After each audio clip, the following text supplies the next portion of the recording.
দৌলতুল্লাহ 4 নং ওয়ার্ডের আজকের ইফতার মাহফিলে আপনারা স্বতঃস্ফূর্তভাবে যেভাবে সাড়া দিয়েছেন, বাংলাদেশ জামাত ইসলামী দৌলতপুর ইউনিয়ন এবং উপজেলার পক্ষ থেকে আপনাদেরকে ধন্যবাদ জানাচ্ছেন। এই মুহূর্তে সংগ্রামী মনোহর উপজেলা কর্তৃপক্ষের আমি মজলুম জনতা আপনাদের হয়তো যথার্থভাবে আমরা পরিবেশন করতে গিয়ে এগুলো ভুল গেলে ক্ষমা দৃষ্টিতে দেখেন।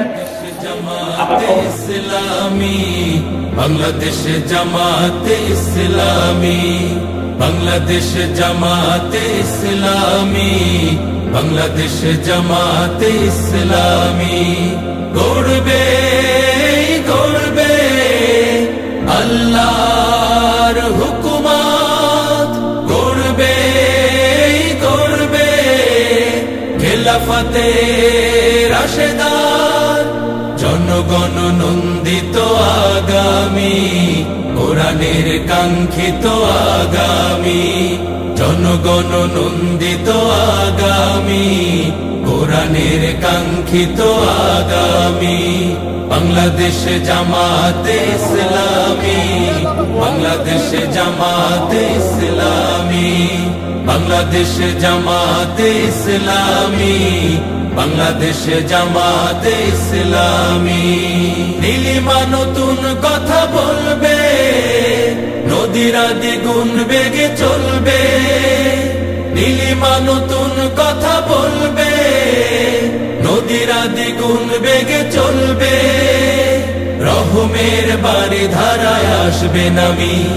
বাংলাদেশ জামাতে ইসলামী, বাংলাদেশ জামাতে ইসলামী, বাংলাদেশ জামাতে ইসলামী, বাংলাদেশ জামাতে ইসলামী।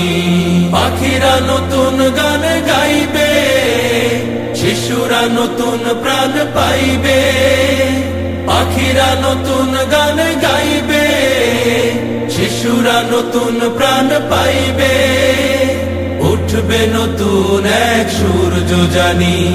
বাংলাদেশ জামাতে ইসলামী, বাংলাদেশ জামাতে ইসলামী, বাংলাদেশ জামাতে ইসলামী, বাংলাদেশ জামাতে ইসলামী। আল কোরআনের আলো, আল হাদিসের আলো, জননেতা জাহাঙ্গীর আলমের মতো উপস্থিত হয়েছে। দৌলতপুরের পক্ষ থেকে, সর্বস্তরের জনগণের পক্ষ থেকে অভিনন্দন এবং শুভেচ্ছা জানাচ্ছি এবং সম্মানিত প্রধান অতিথি অন্যান্য অতিথিদেরকে আসন গ্রহণ করার জন্য আমি বিনীত অনুরোধ জানাচ্ছি। সাংবাদিক আসাদুজ্জামান।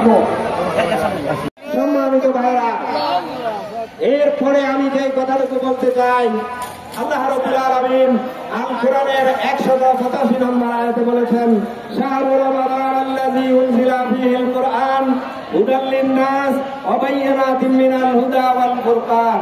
আল্লাহ তাআলা বলেন, রমজান ওই মাস যে মাসে আল কোরআন নাযিল করা হয়েছে। এই কোরআন হচ্ছে বিশ্ববাসী মানুষের জন্য হেদায়েত। এই কোরআন হচ্ছে সত্য এবং মিথ্যার পার্থক্য সৃষ্টিকারী। রাষ্ট্র এবং সমাজ প্রতিষ্ঠা করতে চাই। এই জন্য আমরা আল্লাহর কাছে দোয়া করব, আগামী নির্বাচনে যেন আমরা দুয়ার জন্য যে কাজ করা দরকার, সকলকে সাথে নিয়ে, সকলের কাছে দাওয়াত নিয়ে, ঐক্যবদ্ধ করে, সংগঠিত করে, দ্বীন, ঈমান, ইসলাম, কোরআন, তাকওয়া এগুলা বুঝায় মানুষকে যেন দ্বীনের পথে, ইকামতে দ্বীনের পথে, জামাত ইসলামীর পথে সামনের দিনে নিয়ে আসতে পারে। এক একজনকে 100 জনের দায়িত্ব নিয়ে আজকের ময়দান থেকে আমাদেরকে যেতে হবে। আমরা কি সেই পথে অর্থ করতে রাজি আছি না? আসুন আমরা সেই পথে আগাই। আল্লাহ তাআলা আমাদেরকে কবুল করবে। আমরা আল্লাহর হেদায়েতের পথে আছি, আরো হেদায়েতের পথে থাকার জন্য আল্লাহ তাআলার কাছে দোয়া করি। আমি আমার পক্ষ থেকে প্রিয় দৌলতপুরবাসীকে, আপনারা কষ্ট করে এসেছেন, আবারও ধন্যবাদ দিয়ে, আয়োজক কর্তৃপক্ষ অনেক কষ্ট করেছেন, তাদেরকে ধন্যবাদ দিয়ে আমি আমার কথা শেষ করছি। আসসালামু আলাইকুম ওয়া রাহমাতুল্লাহি ওয়া বারাকাতুহু।